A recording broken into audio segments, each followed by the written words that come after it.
We are putting ourselves and our families' lives at the forefront of this. COVID was pretty bad for my mental health. Doctors were committing suicide at a rate that was twice the national average before this pandemic. What do you think is going to happen afterwards? COVID didn't create new problems. It just clarified long existing problems. I think there's real PTSD associated with this. It doesn't look like there's any real end in sight.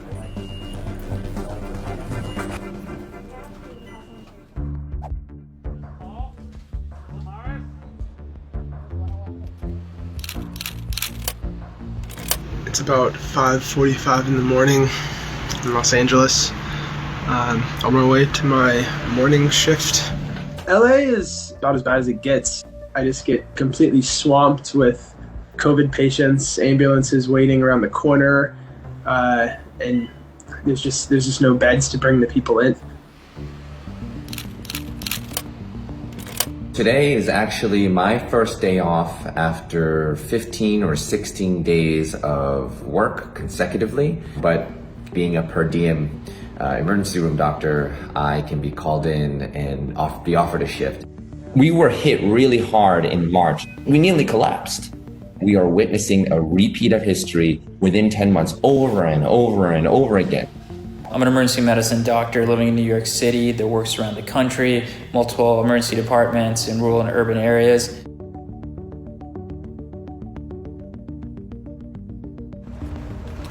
Just landed in Cincinnati about 8:30 now. The hospital I'm going to is in Kentucky, located in a fairly rural part of it. Once COVID hit, a lot of the flights to these smaller airports just decreased, making it much more difficult for these hospitals to appropriately staff even when they are bringing in doctors from other states. I got about an hour left in this shift. I think the furthest I had to send someone tonight was about 106 miles away from the hospital I'm at here because the patient needed an ICU bed. This is definitely a result of kind of the consequences of COVID, but it's the world we live in right now and what a lot of emergency medicine doctors have to deal with currently.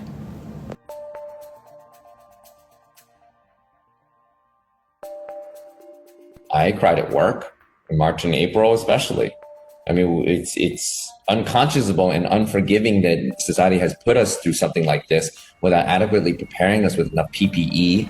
We still have trash bags and plastic bags and N95s and maybe a paper mask over our N95.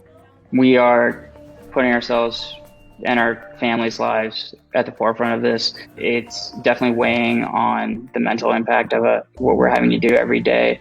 I think there's real PTSD associated with this. COVID was pretty bad for my mental health. Just honestly, the fear and the being exposed to it all the time. It was also kind of isolating. The healthcare workers who are the most burned out is the nurses. Things are, just as bad yesterday as they are today, and I'm sure tomorrow is going to be like that too. It doesn't look like there's any real end in sight. Doctors were committing suicide at a rate that was twice the national average before this pandemic. What do you think is going to happen afterwards?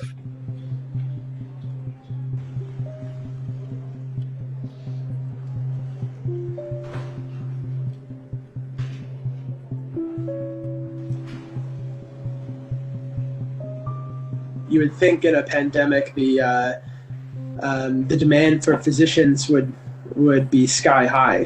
When COVID first happened, even if people got sick, they just stayed home. It essentially made a situation where the volume in emergency departments across the country started getting really low. That kind of cuts the revenue source for a lot of these healthcare centers.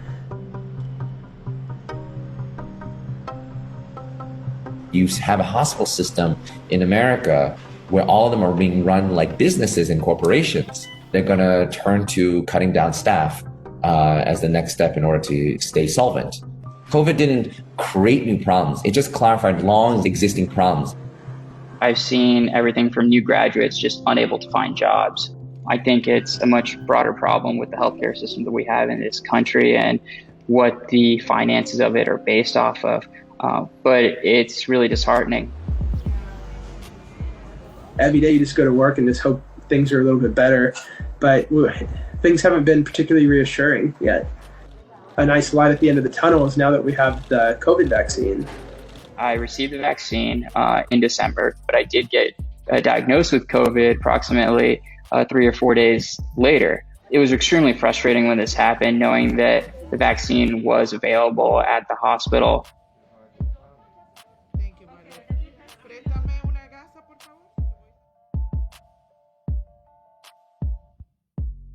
It would have been nice to have the vaccine sooner for myself, potentially to have helped mitigate that. I've actually been vaccinated with both doses myself, and that alone has relieved a notable amount of mental strain on myself in the last 3 weeks. That drops a lot of mental baggage, at least off me, and I'm sure it does a lot for a lot of other healthcare workers out here too. I'm still going to do everything to the best of my abilities, whether I have the dose or not. But there is a comfort knowing that I'm well protected, but by no means